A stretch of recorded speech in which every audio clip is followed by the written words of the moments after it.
Hola.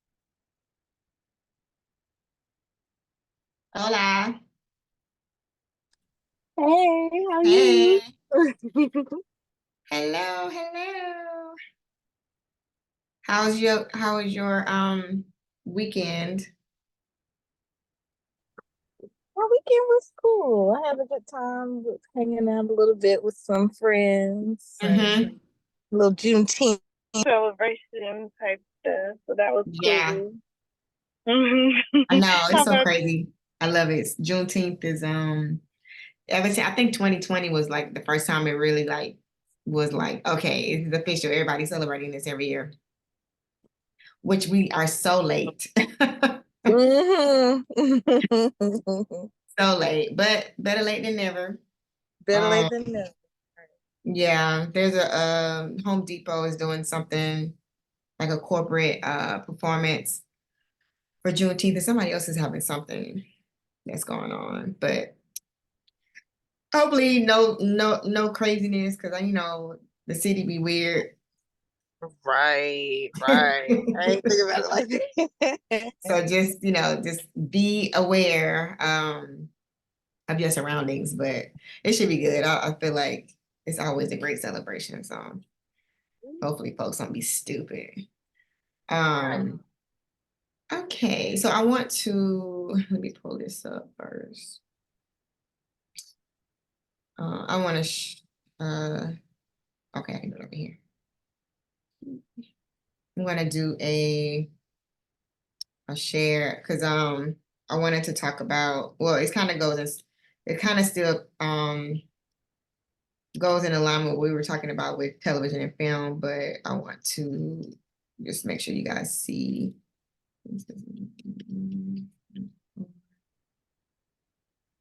Okay, perfect. Okay, so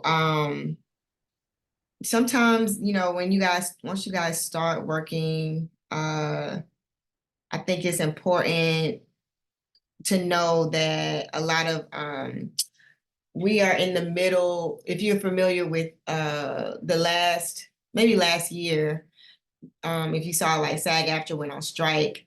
Well, first it was the writer's strike, which is like the Writers Guild.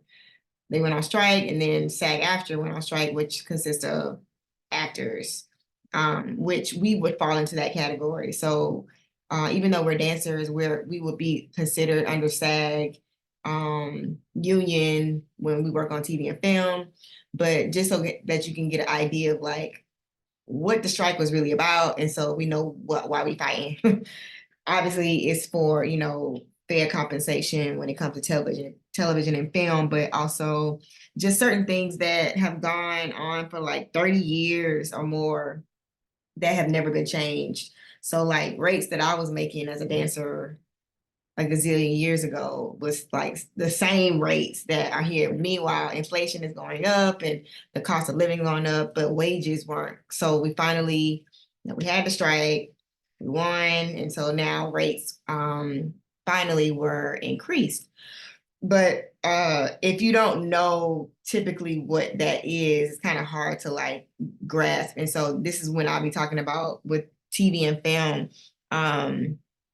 The longevity aspect of it, of how you can create, a financial situation. Like say for instance, if you're a dancer, yes, you're gonna try to get dance jobs. And so most of those jobs, the rates would range between, let's say, 250 for rehearsal, 350 for rehearsals, whatever, 1,000 depending on how many you're doing, or like the shows range between 500, 750, 950. Like they all fluctuate depending on what you're doing. But if you can just get an idea of like what type of money you can make as a dancer doing certain jobs, then it'll help you figure out, okay, well, so if I'm working with an artist, this is kind of the ballpark that I should be making or plan to make.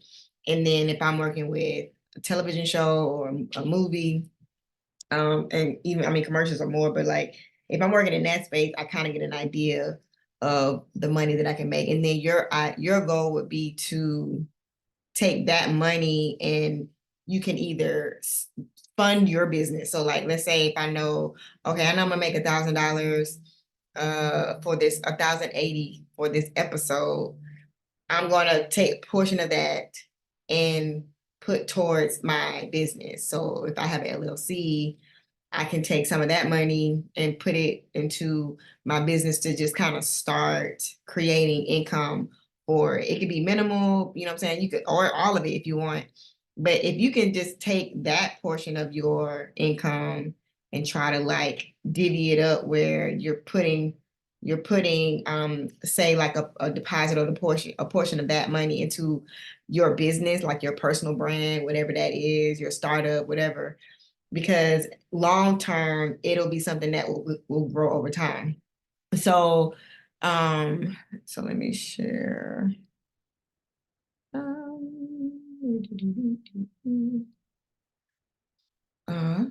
Okay. Okay, so okay, so again, and this is, I think this is old because it would have, did it go up? I think it went up. I feel like it went up. I gotta look at our contract, but th and this was lower when I was dancing. So it's every year it goes up, and then it's supposed to go up again. But so when you get booked on a television show, if it's you or someone else, they would put you on a contract as solo or duo, but this is the rate that you would get for that television show. Now let's say you get booked and it's like six of y'all.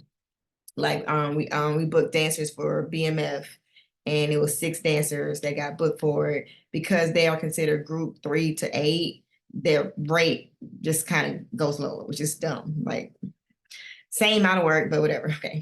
So the more people is on the job, the less money you're getting, essentially.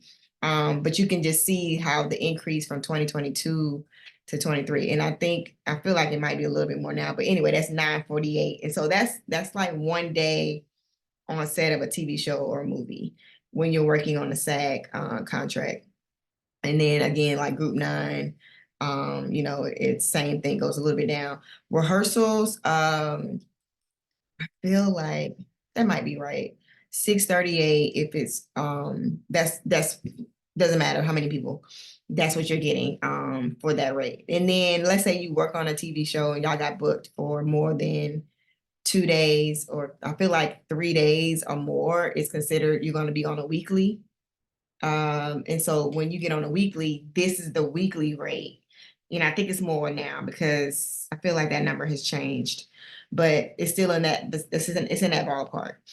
So about 3,500 maybe. But if you're by yourself, duo, but if you're in a group, it just kind of goes down just a little bit. But you can get an idea of like the amount of work within 3 days. Now I'm talking about like, it don't even have to be a full week. It can be up to, I want to say 6 days. I think 5 days. For sixth day, you get paid more. And the cool thing with TV and film is like the more things that you do that is, hazardous or overtime, or it's they got me doing specialty, or I'm wearing my own clothes, whatever, anything extra they pay for. So you will get more money with some of these things versus sometimes you may not get extra for doing a video.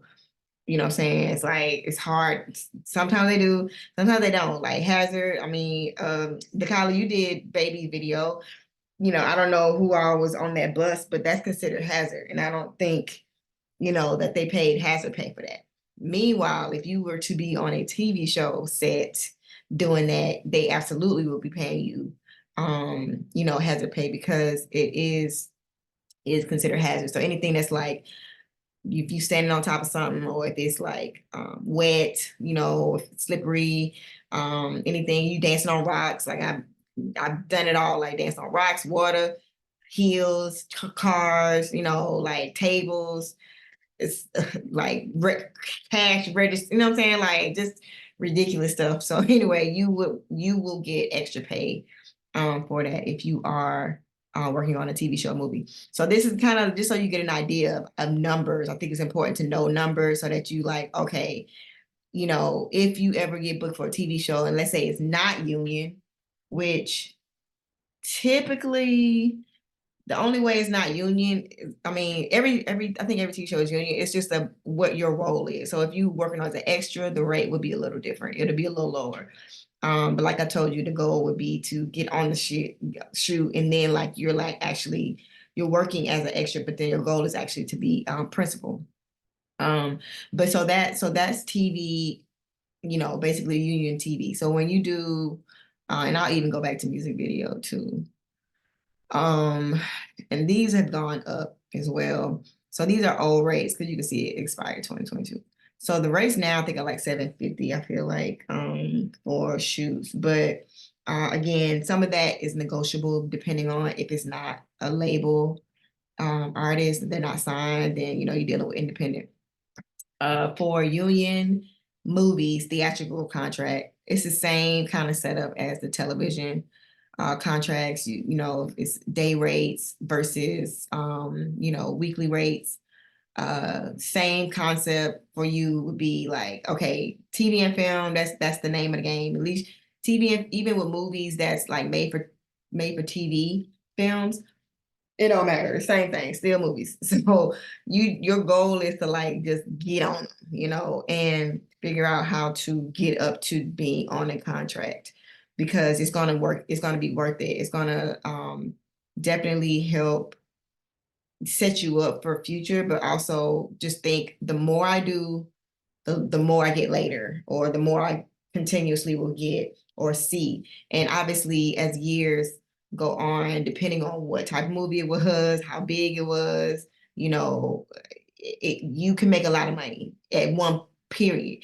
And let's say over time, it may not be that amount forever, but it might dwindle down a little bit. And then all of a sudden, it might be a surge because it's a feature movie Friday night, something on TNT. I don't know. Like it'll be a random, like, oh, it's the residual is a little higher than normal. It's because it premiered on something. So that's the idea, is like they used to joke about it being like a lottery because you just can get a check in the mail. Granted, some checks have been super small. You'd be like, you could have saved this check. Y'all ain't have to mail it to me. The stamp costs more sometimes than the actual check amount, right? So sometimes you get those, and then sometimes you get, a decent amount that's like it can pay some bills that you definitely, didn't know or had planned on coming in the mail. So it's almost like sometimes like a lottery. But that's the idea when you think of theatrical television, movies. And then similar to TV and film with commercials, it can be, you get those day rates as well. And then the groups. But the cool thing with commercial is that depending on what type of commercial it is, if it's like a national, yeah, if it's like a national commercial, your residuals will be a lot. You will get a lot of money because of just how it's set up. Like commercials are set up way better than even TV and film. It's the way the campaign is, or like sometimes you might have a year contract with a campaign. I feel like Gap, it's either Gap or Old Navy. I think it's Gap. Gap, I think when they do their campaign, sometimes it's like America and Canada. And so you might have two campaigns running, simultaneously, but in different countries, or they can renew it. So then you're getting paid again, and you did the job once.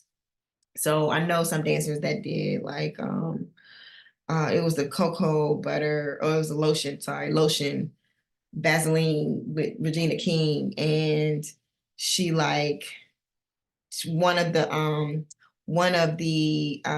students that was in it, she actually was able to like get booked as a hand model too for the lead.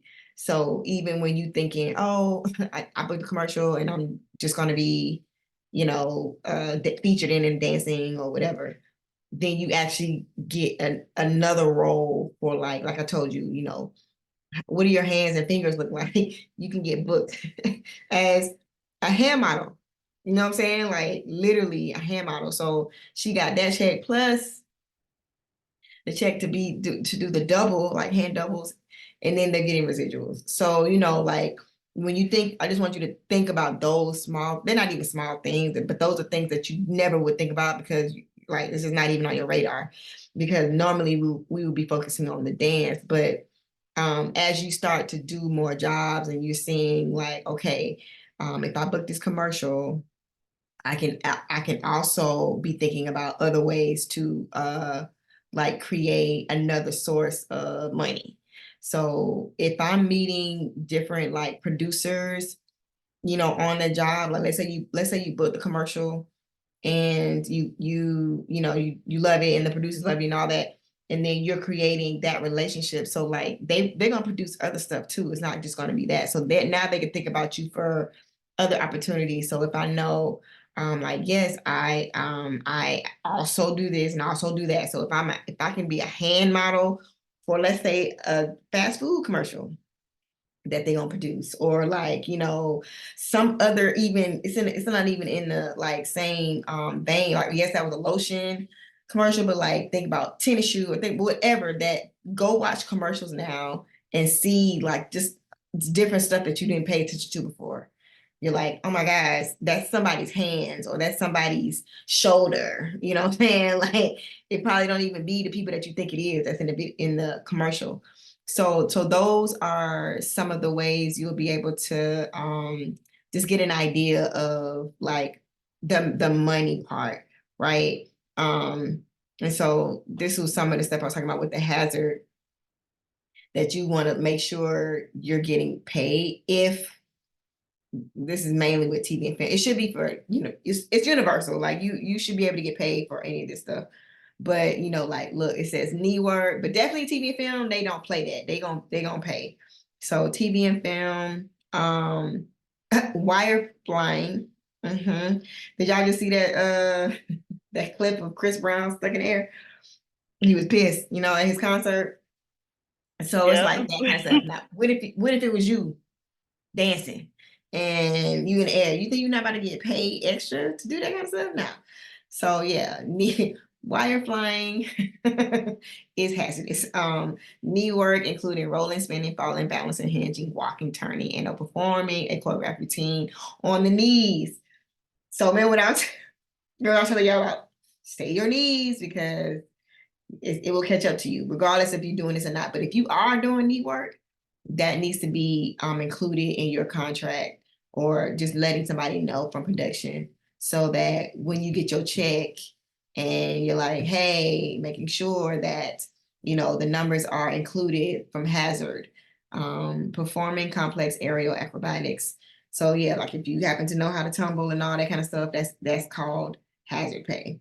Dancing on slippery surface, yes. If you're dancing in water, rain, all of the above.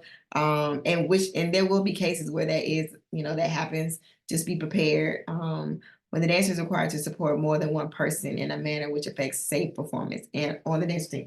So this is I'm gonna be honest, like some of this stuff, it has become routine, as if it is a part of now dance life. Like it's no longer, I mean, I joke, not even joke, but I say a lot about, oh, do more than dance, because now dancing is literally not enough. I mean, not even in the sense of choreographers, creative directors, artists, like they're wanting some craziness, right? And so you just have to, one, decide if that's something that you are wanting to do.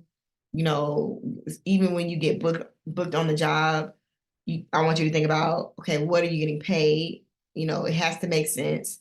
If I'm going to be doing anything that's going to be endangering my body, or my ability to perform at my best, like if it's a possibility of me getting injured, this has become a thing with dancers, with shows and tours. And so you need to know that going in. I just don't want you thinking, oh, if you book a tour that you're just gonna be dancing. Like I had to do, I got paid hazard because I had to learn how to twirl fire. Dancers that was on tour with me, they had to learn how to swing on trapeze. Like no harness, nothing. They are literally hanging in the air off a swing, nothing underneath them, and they're swinging. They're doing literally hanging upside down. They're pulling up. They're doing all of the tricks. You know, I'm twirling fire next to my weave every night, and I could easily set myself on fire. Any slip up, you know, it's like, so those are all the things you need to start thinking about showing up in one way or another. You know, hey, have you walked on stilts before? Have you whatever they gonna tell you, hey, we're gonna try like that when a dancer is required to support another dancer. So thinking about even the physical acrobatic stuff with another dancer, like partnering, like people lifting and throwing and swinging, and like that is real. People are doing tricks and physical things that are part of the show that literally has nothing to do with dance, that's in the show and that you're gonna have to do. And so when you are coming in contact with that, because it will happen, it's going to be a job that's going to be like putting you in out of your comfort zone from, you know, oh my God, we gotta, you're now required to do things with the artist that is like, you know, potentially dangerous. It's literally dangerous. And you've definitely signed something, some type of waiver. But at the same time, when you know you're doing something that is beyond dancing physically, that's when we get into hazard pay. So I have to get paid extra for what y'all about to be asking me to do. What that amount is, I think it's dependent. It ranges, honestly. I know in television and film, like it could be up to $400 a week or a day. I feel like maybe a day that they'll pay you, right? So, you know, it's got to be, the compensation has to make sense. Obviously, like $25, no, that's not enough. Like, it's got to be something. I feel like it's 400. I feel like, because I know Taiji just did Zombies 4 in New Zealand. And they, of course, had him flipping all over the place and doing a lot of stuff that wasn't necessarily, you know, safe.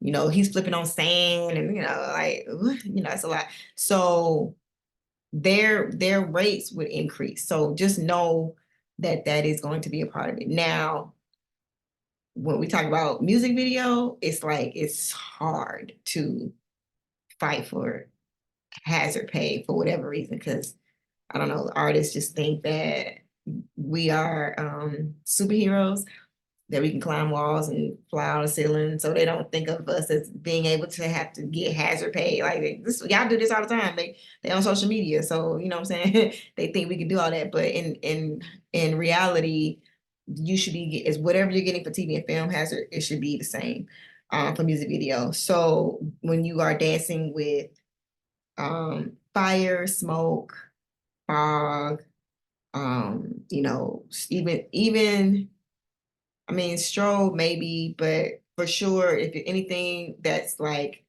hindrance to your sight, just keep that in mind. Like, okay, you might have to dance. It's scary to say this, but you might have to dance on a stage where you can't even see the floor. And so, if that is something that, hey, this tour that I'm on every night on this number, I never can see where I'm dancing because it's dark and I have a mask on. Okay, so now we have to figure out, how am I going to make this work? Am I going to make this work? And if I am going to make this work, y'all going to have to pay me more. That's the deal. Okay, I'm gonna do this, but you're gonna have to pay me whatever, whatever. So the amounts I feel like will vary. Obviously, TV and film is different. I feel like they have a set amount rate. And I know for sure if you are on a tour, they will pay more. It's just the amount I cannot necessarily definitively say. I'll actually try to do some research and ask, because it's a lot of tours right now where it's crazy happening and it's dangerous stuff happening and people are getting injured and going to hospitals. Okay. So just know it ain't just dance steps, you know, it ain't just kill these 8 counts and be on your way. It's like, no, the people are falling and getting dropped and slung in the air. Like, so what is that rate? So that's something that you can think about.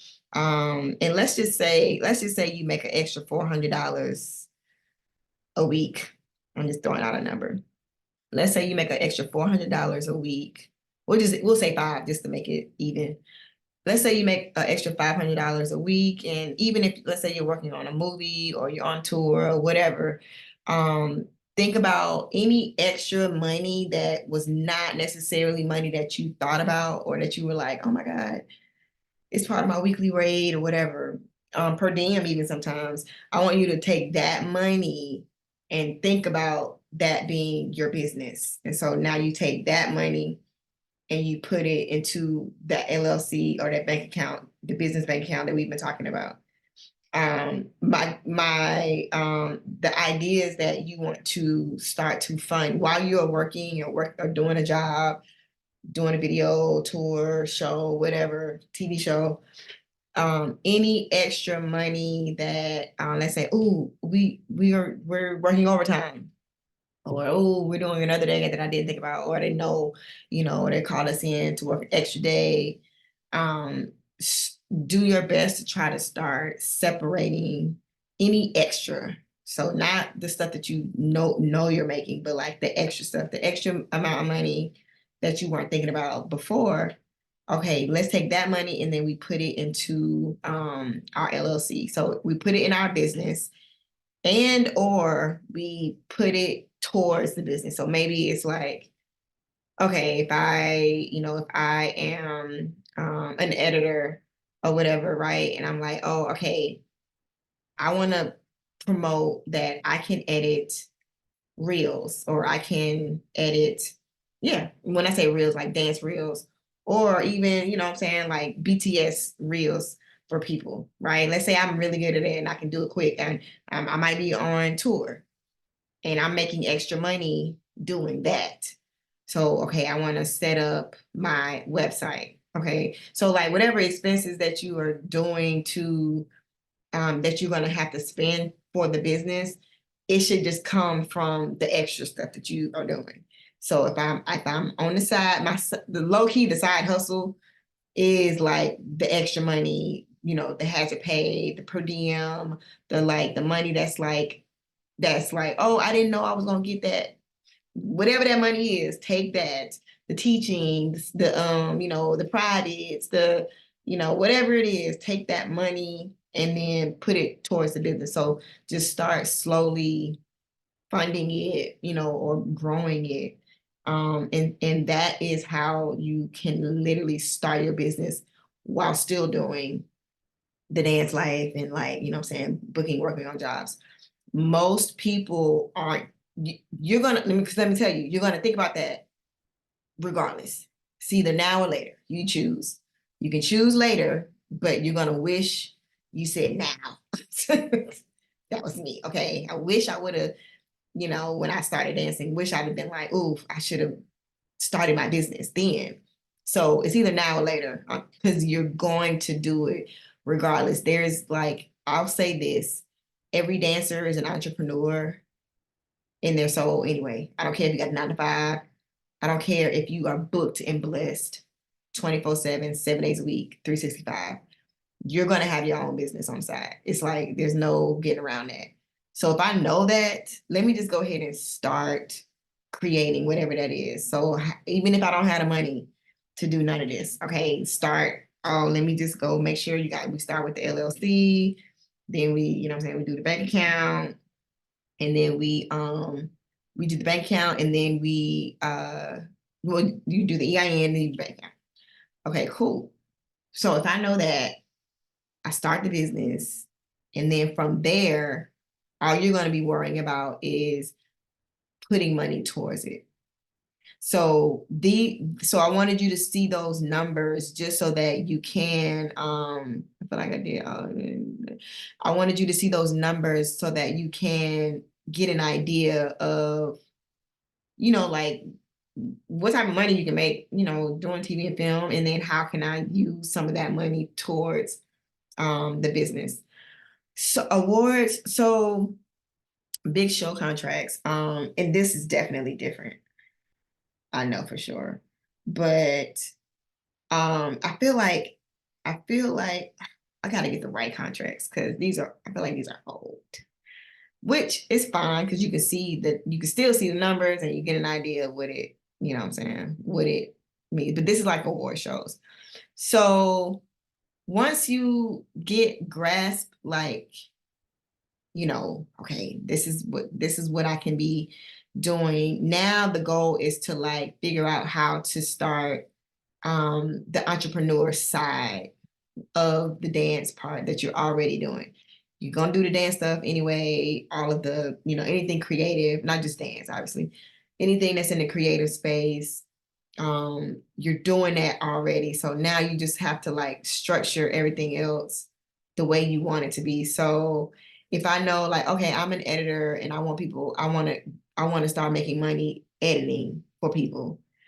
So what do I need to do? Okay, I said I already got my, and this is low key what I did actually as a dancer. Now, if I would have really did it as a business, it'd have been so much better. I should have done it as a business. But if I know that I'm going to edit or be an editor while I'm working as a dancer, I want to start creating stuff that's going to help promote my business. So, well, obviously, if I'm an editor, I can, and when I say editor, I'm not talking about like professional. I'm talking about like iMovie, iPhone, Reels, CapCut, it's real basic. But I know how to make it look fancy and like, and people will buy that. If I know I can showcase my skill of editing to a dancer, to somebody in creative, somebody I'm on tour with, and I can let them know that I edit and hey, I charge $10 a edit, whatever, for reals. Oh yeah, 10. So imagine me making a little bit of money, $10 add up, you know what I'm saying? Like if I get about 5 people a day, I can, or a week, even whatever, like however I want to do it, I'm making a little bit of side hustle. So I'm gonna take that money and put it towards my business. So then I can take that. Okay, now this week I'm gonna try to get my little website together, or I'm gonna like I'm gonna get a subscription to Canva, whatever, like something that's gonna make it make sense. I'm gonna get an AI program that's gonna help me edit all this stuff, whatever. I'm doing that on a consistent basis so that I can continue to fund the business. So if you do that now, like if I would have done that, I would have made so much money because I gave away so many. I filmed all of our shows. So every show I had a DVD for everybody and I just gave it away. Like just didn't even, it's like, so if I would have charged $10, they would have bought it. Everybody wants to see themselves. So like you come up with something that is a need. Okay, a need would be if I'm on a tour, I'm working with dancers. A need would be everybody wants pictures and photos. Like that's a thing. And I have the capability to edit, not just edit, but I'll take the footage and I create like a long form type of content. And I used to burn CDs. So everybody had CDs that they can, back in the day, I know y'all like, what is CD? CDs was, when we had CDs, it would go in our laptops. So Apple don't even make CDs no more, I don't think, on the computers, on the laptops. It's like non-existent, but that was our way to watch stuff. So I would burn CDs. So if I was smarter then in my entrepreneur mindset, I could have been selling those to dancers. And then it was other camps there too. So you had the artists, you had the dancers, you had other camps, other dancers that was like, ooh, yeah, you got 40, okay, how much? Everybody is making money, getting paid for the jobs that they're doing. So everybody got money to spend.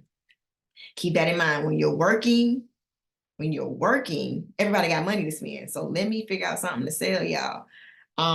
What is that? It can be whatever you want it to be. Something that is, to me, a need and a want. I'll say that, not just a need, but definitely a need and a want. What is that? I mean, it's so many things. I can go you can think about all of the things that you use or you love or you need and want. What is that? So if I know that, okay, let me figure out how to make, and this might not even be your thing. It might not be your business. I'm just like starting. So if I would have done that as a dancer in 2003, 3, 4, 5, 6, 7, 8, 9, 10. Okay. You do the math, all them years, if I would have done that, minimal, like I already know I would have made a lot of money. Just doing, because I was doing it anyway. People was already asking me for, hey, you got a copy of, send me, can you give me a DVD? Dude, I was already doing it. CDs, can you give me a copy? Can you give me a copy? Can you make me a copy? Yes, yes, yes. But I wasn't selling them. I was spending money. I was even making CD, like the DVD covers, like the sticker, the circle sticker that goes on there. I was printing those out. It was a whole business, printing them out, peeling them, and sticking them on a thing, put them in a CD case, close it. Here you go. Here's your copy of the show. Like if I would have done that every $10, 15, easy, but was not thinking about that at all. So I'm telling you, if you already doing something that can generate income, it could be, yeah, I'll edit your reels for you, or I'll Photoshop your photo, whatever, whatever it is, what I'm saying, so whatever you want it to be, start thinking like that now.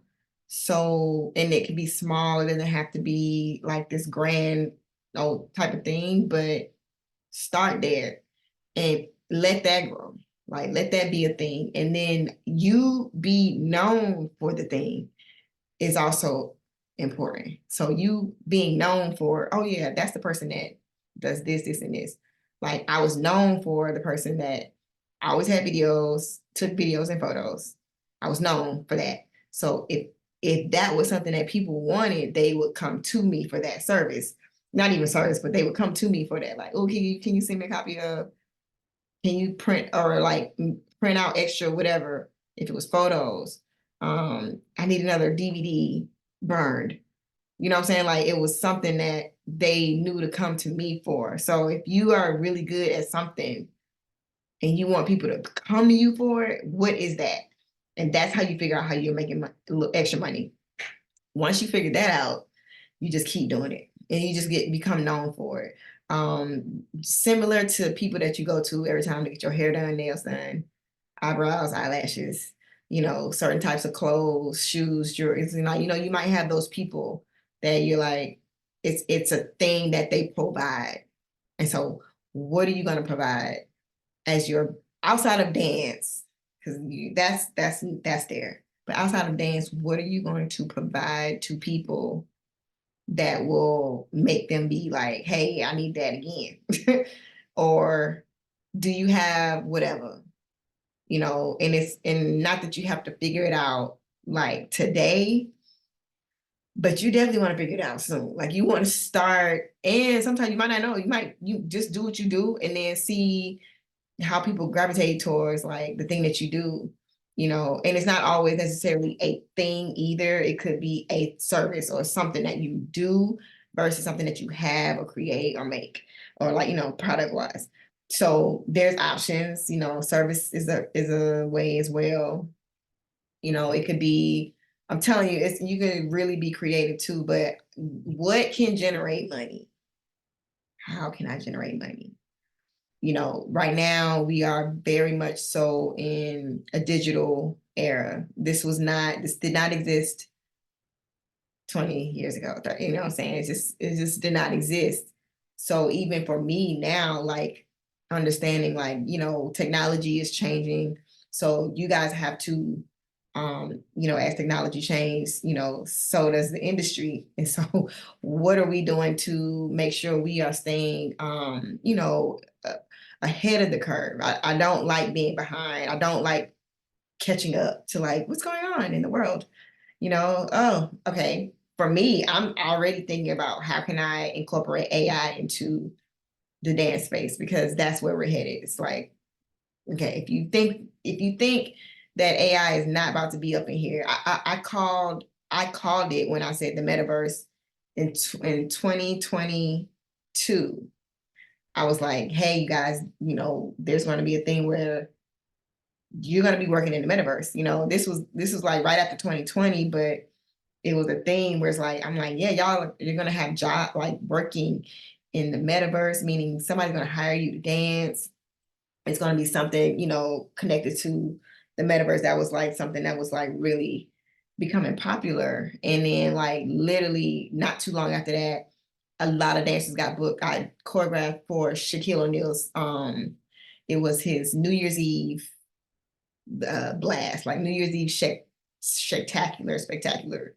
And it was with Metaverse. It was with Meta, it was with like Facebook and the whole Quest. So people had to watch the show with their Quest glasses on. You couldn't watch it like normal. But the dancers were in the metaverse dancing, you know, and it was like, this is their thing. So even that, it's like there's so many extensions of, you know, forward thinking with your business now. You don't have to necessarily think traditional either. It's like what's on the horizon that I can start thinking about, you know, now.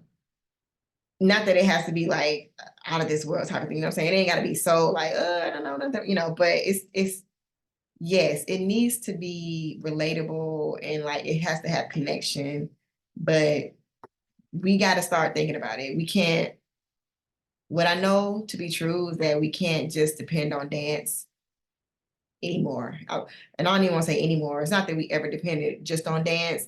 Dance is always going to be a source of like income as far as like just it's so much stuff out here to do in dance.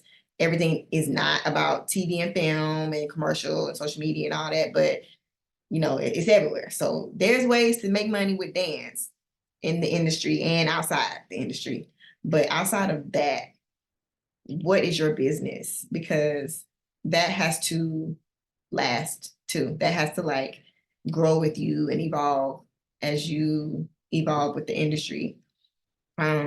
So that people, one, understand like you're a business person, you are an entrepreneur and a dancer and an actor and a singer and a songwriter and all of the above, creative director, choreographer, you know what I'm saying? You're all the titles, all of the titles, but entrepreneur is there. So, you know, obviously we combine dancepreneur. So that being said, what's going to be my thing? Am I in a digital space? Um, am I in a in-person space where, you know what I'm saying, I got to do stuff in person? Am I a service? Am I a product? You know, am I making stuff for people? Am I actually doing stuff for people? What is it? You got to find it. You have to, because there's no depending on anybody. It's no depending on anybody besides yourself, obviously, but there's no depending on and banking on somebody else, somebody else's business, somebody else's job, because it's not guaranteed to last. And that's even in the industry. That's the artist is not guaranteed to go on tour. I can count countless names that didn't happen. You know, oh, they thought they was going, they didn't go. Tickets didn't sell, whatever, postpone, cancel, and all that. So, you know, while that is going to happen, there's no controlling that. It is what it is. I have accepted it. I can't, you know, I'm gonna do my best and I hope and pray, you know, hope for the best, prepare for the worst. While I'm preparing for the worst, I'm gonna be preparing for my business to stay. So what do I need to start doing? I'm taking all this little side money and putting it into my little hustle over here until it grows. And now you're like, oh shit, you got a whole business. And I'm still dancing or still choreographing or still singing or still whatever. Meanwhile, we over here, I have another service I can offer. Yes, I can do your lashes. Need an appointment? You know, like, yes, actually I have an Airbnb, whatever. Like, you know, it's opportunity galore. So some people like, oh my God, I love servicing. I love I love being able to do hospitality, or I love to put on events. You know, like I'm an event planner. I love to do interior decorating. Oh my God, you will make so much money. Like, you'll make so much money. It's so many people that need help. Me, one of them. But like interior decorator, I love to plan events. I love to coordinate stuff. I like to style. Like it's so many opportunities to style. People need help. They need help. I'm seeing it firsthand. Oh, Dan, she's like killing the game. She just finished styling Lil Nas X, and she started doing this as a hobby. She started doing styling for fun when we was on the road. She's like, "Oh, we're gonna look cute tonight. I'm gonna go stop at the mall and put us on together what to wear." So like even back then, if she'd have been, not that she wasn't getting paid extra, but she was already doing it anyway. But I just think where she is now, it started then. So it wasn't something that just all of a sudden overnight she's styling Lil Nas X. Nah, she started when we was on tour with Sierra. It's like, yeah, I'm about to go to the mall. So whatever you are already doing that you love, that you'll do for free, that you're like, I'm doing this regardless, with money, without money. Whatever that is, lean into that. Outside of dancing, yes, but lean into that. Figure out how to create something out of it. If you do hair, like if you do makeup, oh yeah. If you take photos, yes. Like if you can make stuff, yes. Like most creatives are creative in other things too, so it works. There are so many avenues, so you don't have to wait. Like I'm sure Othan probably would have not guessed she would be here in 2004 when we was dancing. She probably was like, "There's no way I'm gonna be styling somebody," and to be able to actually style Sierra like now, you know what I'm saying? Like she's danced for her and choreographed, and then you styling her dancers. So that's like a real life thing. If anything, I can tell you that it's real. So now if you know it's real, it's not something that you can't be like, oh my God, that so what I'm thinking would never happen. Yes, it would. It would be an opportunity that will present itself, that you'll be able to do the other thing that you do. If you do hair really good, there's gonna be an opportunity for you to do the artist's hair or the dancer's hair. And they're gonna be like, okay, how much it costs to do that extra? How much can I pay you to stop to do everybody's hair, on every other night or something? Oh, and now you got another check. And then they're gonna always call you back. So now you created another stream of income doing something that you already do anyway. And now I can take that money and put it more in my business. So I feel like for me, when I was starting my company, that not Kiki Castings, but I had another company before that.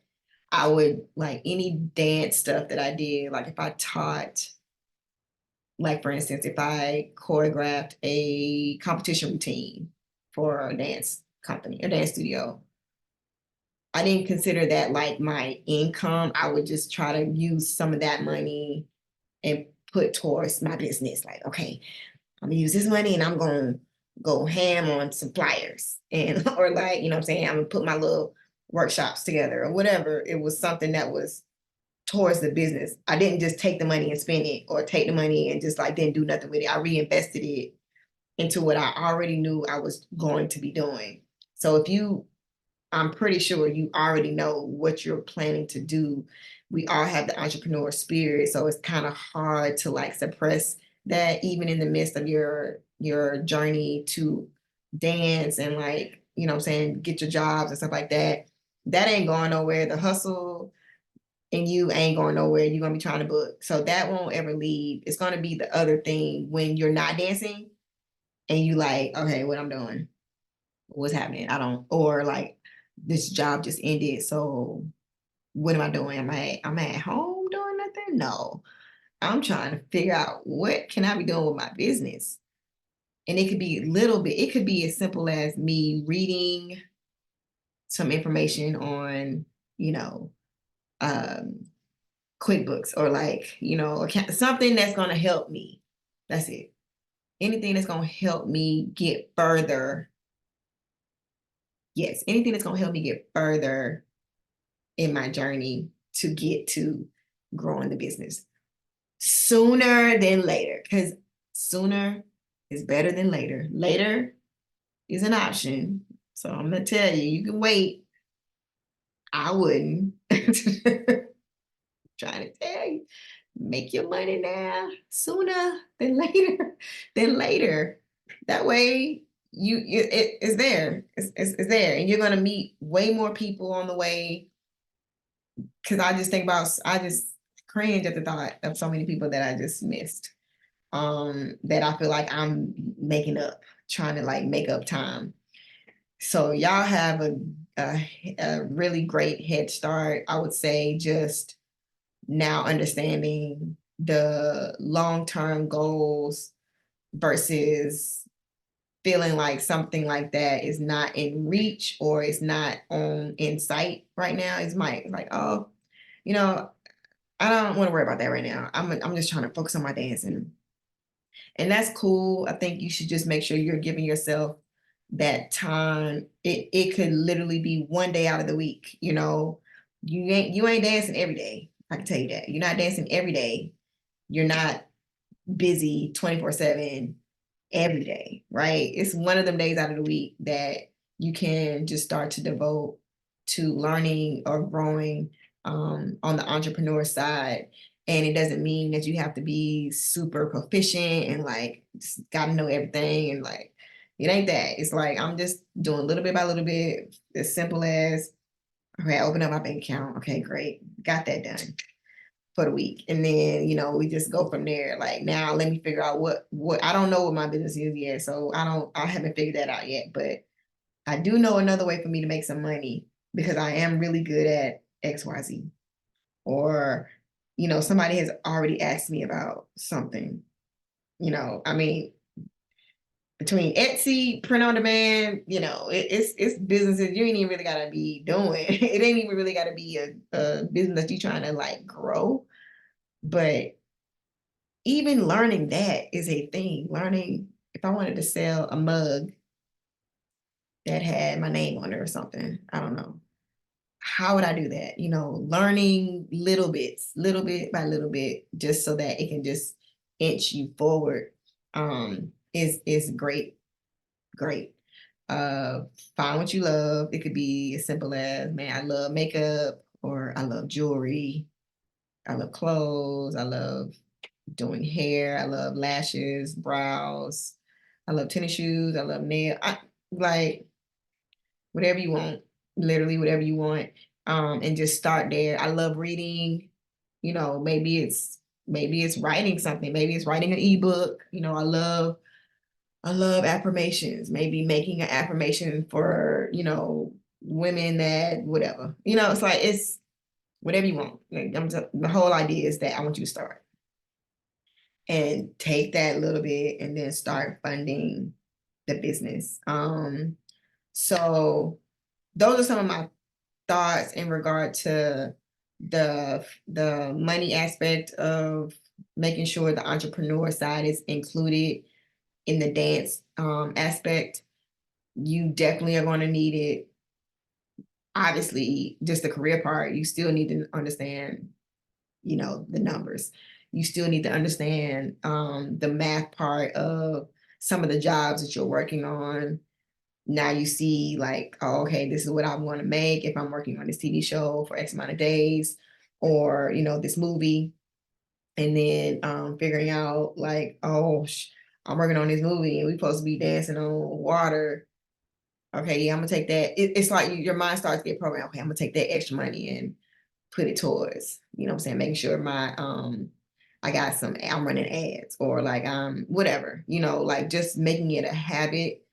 And so before you know it, you're like creating such a like strong head like lead in the game. Like it's like, ooh, you're just gonna be moving different. And then that's gonna help you when you do book those tours and those big jobs and you're making a lot more money, being disciplined with that. Cause I will tell you, my first tour, I was like, what? We going where? Oh, spending money for no, like we shopping, just I can't tell you where any of that stuff is. I literally can't. The The only thing I can tell you is I have any memorabilia I have that's from out of the country.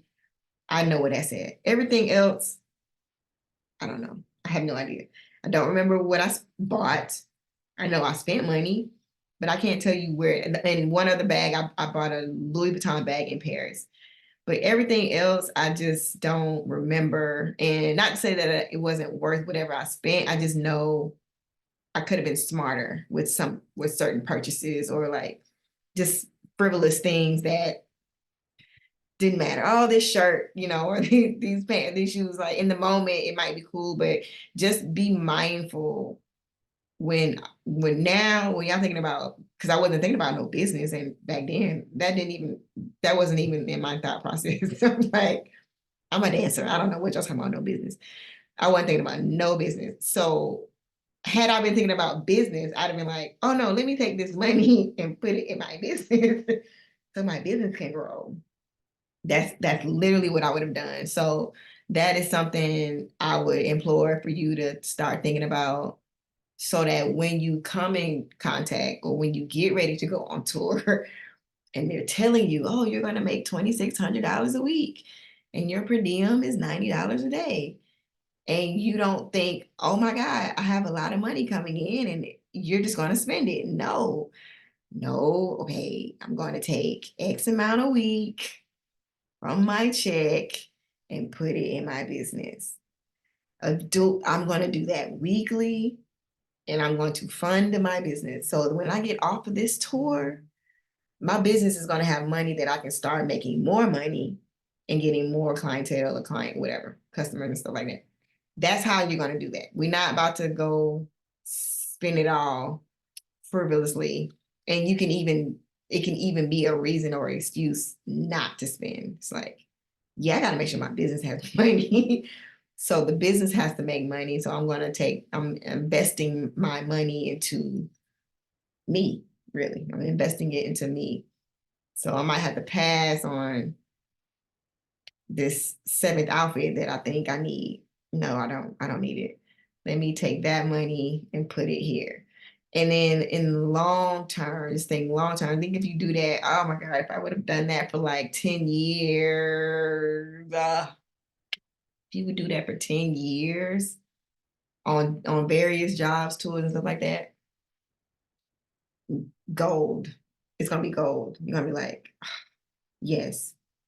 And then you're now creating another source of income, making money for that, and then you're still making money doing jobs, dance jobs or choreography jobs, stuff, whatever you're working on in that space. And then that's how you start, and that's how you keep going, and then you just keep growing it. And then you're networking in the midst of that. So you're creating those relationships, not just in the dance life space, but in whatever your business is. So then they can refer you to other people. And that's the idea. Like, that's the goal. If you can just wrap your head around that, I know it sounds like not far-fetched, but it sounds like that's, but it's so attainable. It's like you're really doing it already. You just haven't really structured it in such a way where you're like, okay, I have a business, you know what I'm saying? Like, giving yourself that title, even like CEO, like giving yourself the title of your business is going to force you to like, okay, yeah, now I work for other people, but I also work for myself. So I have to be, just aware that I'm making decisions and choices for me, for me, nobody else. I'm going to make sure that I'm pouring into my business and really pouring into me, but pouring into my business so that it can grow.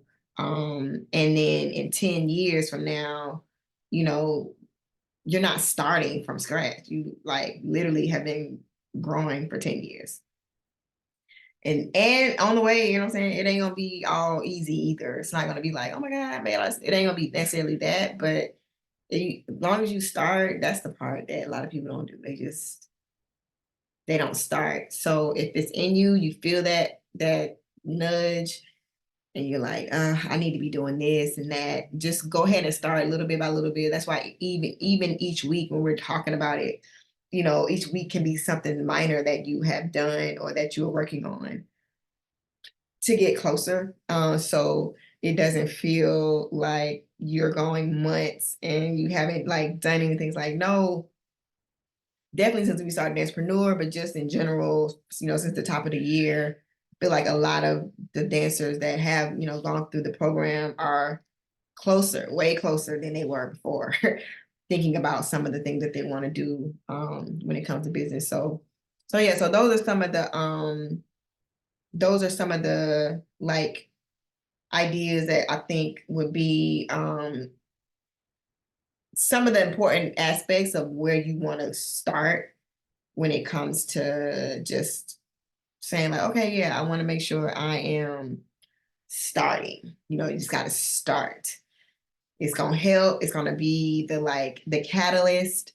And then also what ends up happening, you end up meeting or getting into situations where you can't offer that service outside of your dancing. You're like, oh yeah, I can actually do that. Y'all, I don't know if you're familiar with um oh my God, Larry Sims. He's a hairstylist, celebrity hairstylist. He does like Gabrielle Union and like Kerry Washington. Like he's major. Okay, he started out as a dancer though, and he was on tour with Missy. And I think whatever show they were doing, the hairstylist didn't make it to the show, and so Larry's like, "Yeah, I know I can do your hair," and so he did her hair for the show, and he did her hair every night after that.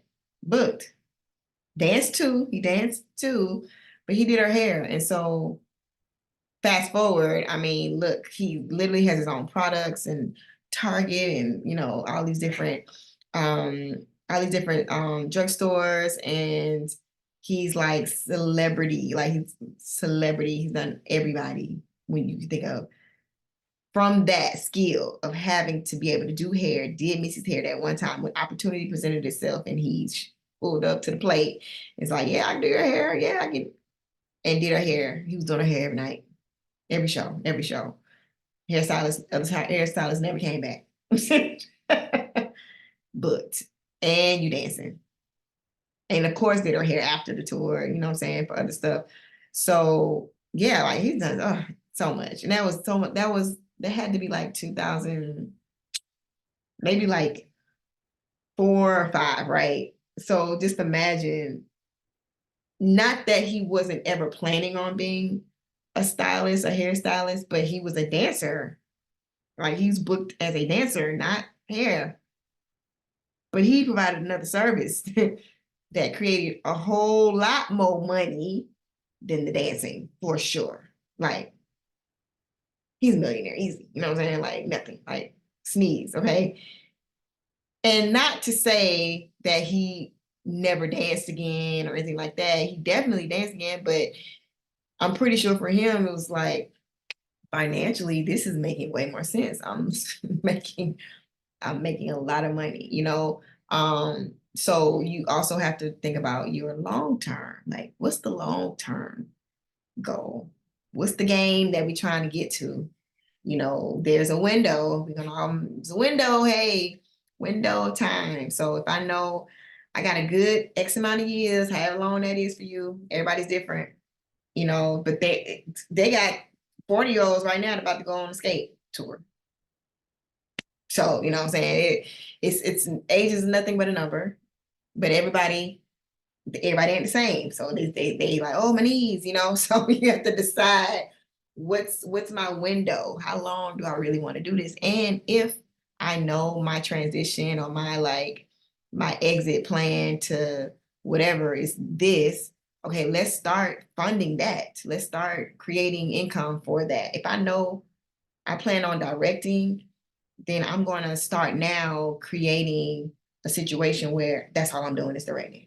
So whatever money I can invest in myself to shoot videos, to pour into another artist because I want to direct, whatever extra money I know I can help enhance this project because my end goal is to direct. That's it. I don't want to necessarily choreograph. I want to just direct. I want to hire choreographers. I want to hire dancers and all that. So if I know that, I'm gonna start going towards that. That doesn't mean I'm not gonna choreograph. That doesn't mean I'm not dancing. That doesn't mean that I'm not doing anything outside of what, no, I'm still doing all of the above until I don't have to. Or I can choose that I never not want to do it. I always actually want to choreograph. I always want to work on something and whatever. It's your choice. But the idea is that you have choices.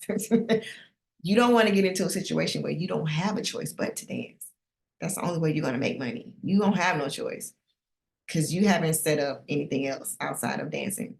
When all I have is I have to dance, that's when you are putting yourself in a very, very uh not uncomfortable situation, but just like you don't want to get caught in where if I can't dance, what else am I gonna do? If you get hurt, what are you gonna do? What's the game plan here? If you get hurt, not to say that you're done dancing, but if you get hurt, what else can I do? Okay, I can still do my other business. If it's not something that's physical and I can like create content or I can whatever, I can do makeup, hair, whatever. If I physically am not able to dance, what else am I gonna do?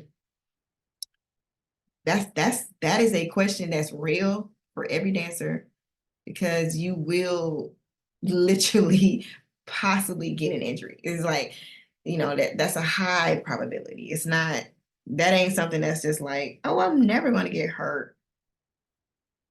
That's not realistic. If you are dancing heavily on a job or you're like super, super active and it can happen, right? You're not invincible from that.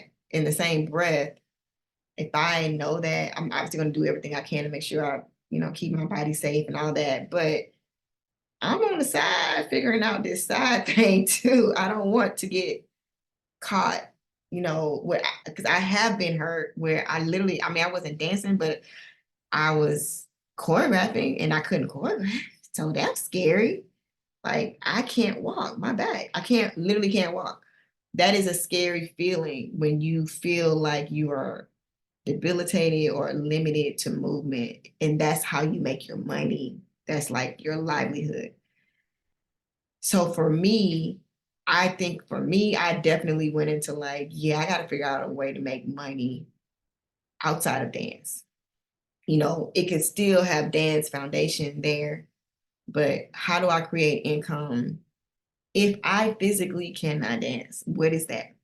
We don't ever think about that. Not that we want to, but that is a reality that you want to consider. It is what it is. We're athletes. So athletes get hurt. So if that happens, what is the plan? What are we doing? You don't have to answer that now. But you're gonna need to answer that. You're gonna need to be like, oh shit, I'm ready. If I get hurt or if I get an injury or whatever, and I'm down for a couple of weeks or a month, it happens. Jamaica, I think she pulled her Achilles. I mean, we made it work though. She literally was rolling on set. This was a music video. She was like, I'm showing up. She didn't have to choreograph it, but she was physically like, trying to make it happen. She shouldn't even been there. But the fact that she was like, Keely's down, done, not dancing, sit down, you're out of here for a minute. So what are we doing? What are we doing if we get injured? I just want us to just think about that. You know what I'm saying? You don't have to dwell on it. But if the game plan was to be dancing forever and ever, what else are we doing on the side so that if God forbid I got injured, how am I gonna make money? If this is my sole source of income. That's why it can't be. It can't be your sole source. We have to find something else that maybe don't require me to dance. It can still be in the dance family. I don't care what it is. It's just something else that will help generate something towards your business, your entrepreneurial side, something else besides dance steps. Because if you get hurt, I don't want you to start thinking about it then. It's too late. We should have had a game plan in place for if and when this does happen. So, it's just one of those, like, just in case, just like insurance, you have it just in case. If you need it, you have it. And if you don't need it, great. we good anyway. So those are some of your these are some of the questions I would have you start thinking about and answering. One, what is your business? If you don't know it yet, figure that out. Something that you can start funding. If you get jobs in between, like these next like 6 months, just start funneling a portion of that into your business so that it can start to grow. And it could be money that you didn't count on. I would probably say any outside money that you're getting for whatever, just take it and put it in there. And then what are you going to do if you get injured? What's the game plan to make money?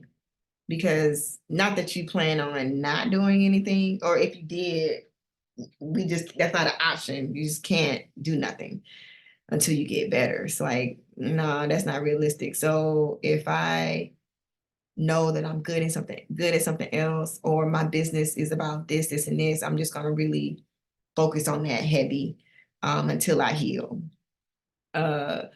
It's a great time to research. It's a great time to, like while I'm getting better, I'm about to be hitting folks up to let them know I'm available after whatever date, you know, um, and then just start forward thinking. So because you guys, this generation of dancers, y'all are in the future. No, not else to say it. Y'all are in the future. So what does that mean, or like in regard to how am I going to be a part of the future? Between AI and the things that are going on, even with social media, how are we placing ourselves permanently in the space so that we are a necessity and we're not like, like, oh, we can do without. No, we can't do without us. So what does that mean? Like, how are we going to make sure we are stamped in the space?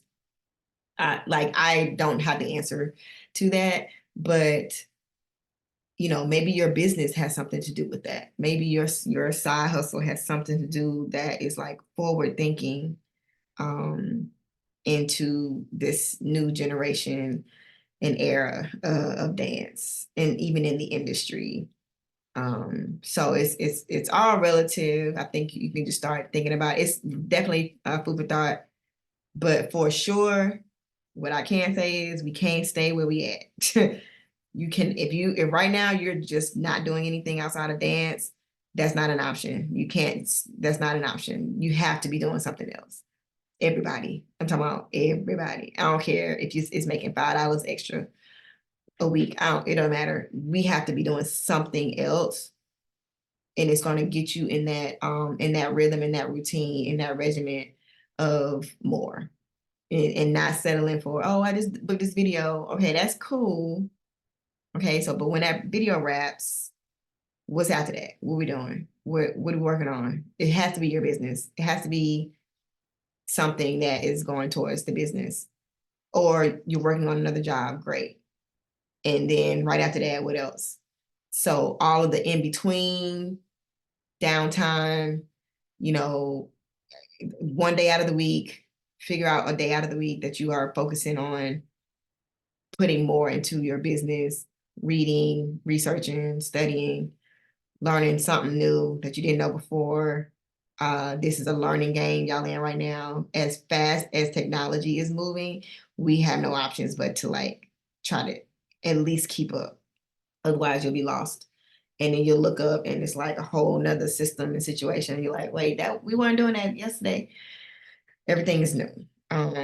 So yeah, so those are just some of the things I want y'all to start looking at with your business. And then I feel like yeah, the rate sheets and stuff like that from Dancers Alliance is in the app, but just get familiar with the numbers because you need to know numbers. You need to know numbers because if you don't, people will assume you don't know and they will not pay you right. There was actually it wasn't that they weren't trying to not pay them right, but they assumed that the rates were old rates until it had to be double checked. Like, hey, I think the rates have changed. It's like, oh, okay. Oh yeah, you're right. Yeah, the rates are higher now. It's like, but if you don't know, they definitely ain't trying to pay more. They're not gonna pay more. They're not gonna chase you down and pay you more. So if you're like, hey, I know the rates for TV and film are this, you can use the number and correlate that number to any other job you do. I do this all the time. I don't care if it's a non-union job. Because I know the numbers, I'm going to always tell whoever else, hey, just so you're aware, this is how much it really costs to work on a television show or a movie or a video, whatever, right? So that you know the numbers, they know you know the numbers, and you can decide if you want to do the job or not based on what the job is. So if you know a job is paying X amount of dollars, you already know what the real rates and numbers are, but you're like, I really want to do the job though. I'm not tripping about the money. Cool, do the job. That's great.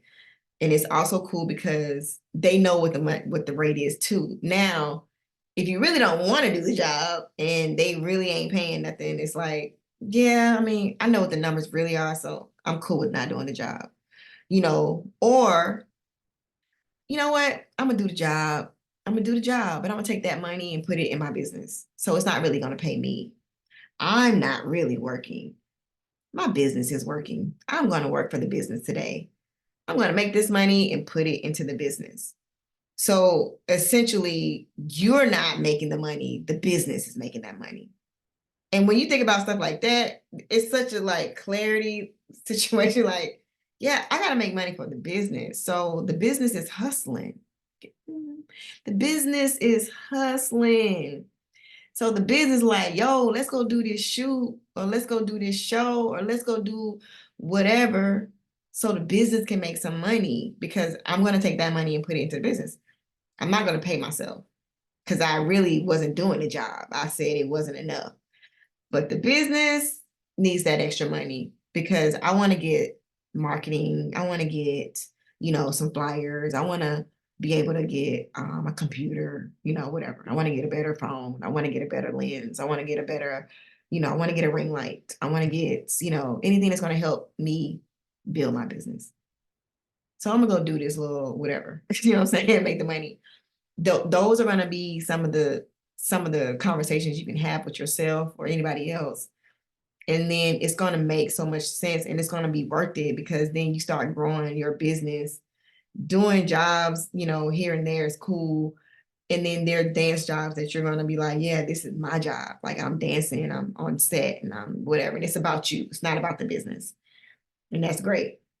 And that's what it should be about. So just finding those balances and understanding a clear difference between your business and you because that is a person. If you think of it as a person, it will help your mind be like, okay, I gotta feed you, I gotta nurture you, I gotta grow you, I gotta make sure, what I'm saying, you taken care of because cause ain't nobody else gonna look out for you like I'm gonna look out for you. So I'm gonna make sure I do what I gotta do. I gotta get out here in these streets and gotta hustle and what I'm saying, and make sure you good. I gotta make sure you fed, you're not hungry, right? So the business gets stronger. You know what I'm saying? They're gonna be out here like getting that bread for you. Like, oh, I've been doing good. I've been taking care of you. now it's gonna be taking care of you. They're gonna be like, yeah, we got another sale. Yeah, we got another client, or yeah, we got another whatever, because you're pouring into it. You taking care of it. You don't take care of that business, ain't shit happening. Nothing. Thirsty, hungry, starving over there. And that's not gonna work. So hustle a little bit, you know what I'm saying? And then grow and build, develop, do all of the things. Just start pouring into it when you can. And pouring can be just like researching. Like I said, it's not always money. It's like you're getting excited about it, or you're like, you're sharing it with family and friends or whatever. You're getting the Instagram, whatever, you know what I'm saying? The website, the little promo video, whatever. Start. That is the message. Start. Start now. I'm telling you from experience, if I would have started when I danced, out of here. I for sure, I know that. I know that with everything in me, it would have been out of here. So that's probably, I have not regrets, but two things I would have definitely done different in my career. I would have learned how to do a backflip. I say that, I'm gonna say that to the day I die. I wish I would have learned how to do a back handspring. That's like the one thing I wish I just learned. I just never learned. And I wish I would have started the business entrepreneur in me sooner. I wish I would have like been doing that simultaneously because it was around me. Like I was seeing it. I just kind of didn't know. So like I'm just gonna dance, getting all these W-2s in my name versus like my business could have been growing. And I know what I know now, what a difference that would have made had I started then. It's like, it's clear as day. So I can't turn back the hands of time, but you guys are already here. I don't want you to turn back the hands of time. I don't want you to go 5 years from now and then try to start doing a business. It's like 5 years is wasted. If anything, build history. Like just start building history. You can literally have an LLC and all you can do is just keep renewing it every year and it's building history. It doesn't even have to be making money. But the history part is important because when you already get money, it's like, oh yeah, I've had a business for 10 years. Even if I didn't make a whole lot of money, they're like, oh my God, that's amazing. How much money do you want? Because you've had a business for 10 years. That's history. That is something important for people that are loaning or giving funding of any kind. So start. That's the message. Start. So next Sunday, which is what's today? Today's the 17th. Next Sunday, I want to know what we did. I want to at least know and I have an idea of like what your business is. I know everybody dance and all that creative stuff, but I want to kind of know like what's the game plan? So, hey, yes, okay. And it's okay if you don't know the business either. I'll say that. But what is the business? What's the game plan? What's the end goal? Like, okay, I'm going to start I think this is kind of what I want to go in, the direction I think about, da, da, da, da. What is that? Is it a service? Is it a product? What's the ideas around it? Let's start like getting the creative part of the business first, and then let's just start, what I'm saying, strategizing. Let's come up with even some of the questions I asked y'all tonight, like what's the idea? I definitely want to hear if you got hurt, what you doing. And then what is something about your business? What is it? If you don't know what it is, that's fine. But what are you passionate about outside of dance, or what do you like enjoy doing, or what are you really, really good at outside of dance, that could potentially be a business that you will have, and we're going to be making sure we're feeding and growing. So yeah, so does anybody have any questions outside of that, in regard to some of the things that we just kind of talked about, or that I brought up tonight? And does it kind of make sense a little bit? Yes, it makes sense. I have a question about the LLC. Would you need to have two, like one for like dance jobs and then one for whatever the business is, or can you get paid for dance through the same LLC? Yeah, you definitely can get paid through the same LLC, and the idea is like, honestly, it doesn't matter because I paid some businesses, some dancers that had businesses, but the business was not dance, but they were like paid through my LLC. They had a whole like event planning business. So it doesn't matter. You can do that. The idea is, yes, eventually you want your dance thing to be a dance thing, like your business to be a dance business.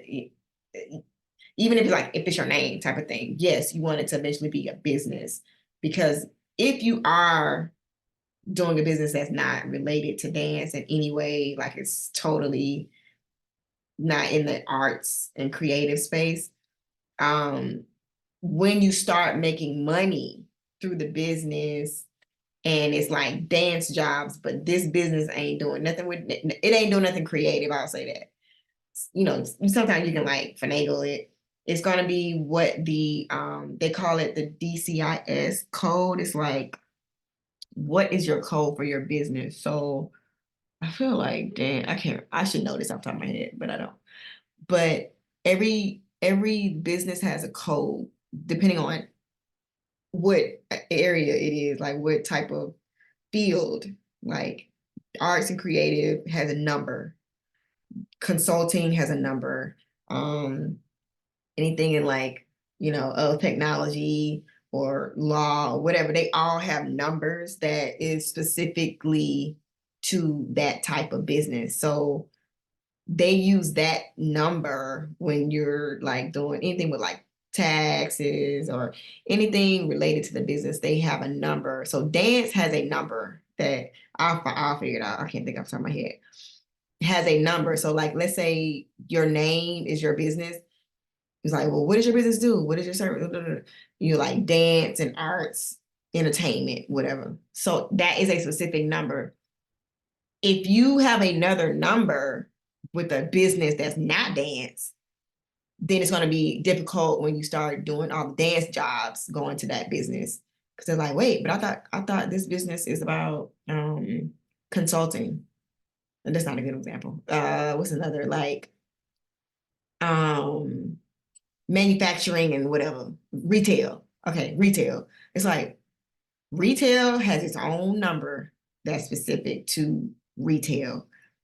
So if I'm doing dance jobs, the retail numbers, they're not gonna make sense. And it can get technical. It's not a huge deal, but when it comes down to like, wait, but your business is categorized as services doing this, and this, but you're making money doing this, then there's going to be an issue possibly with that. So you want to, in the beginning, probably do something that's more generic so that it doesn't have like a conflict when it comes to categorizing what type of business it actually is.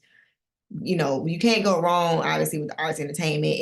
That's why it's like it could be anything when it comes to that, which is great.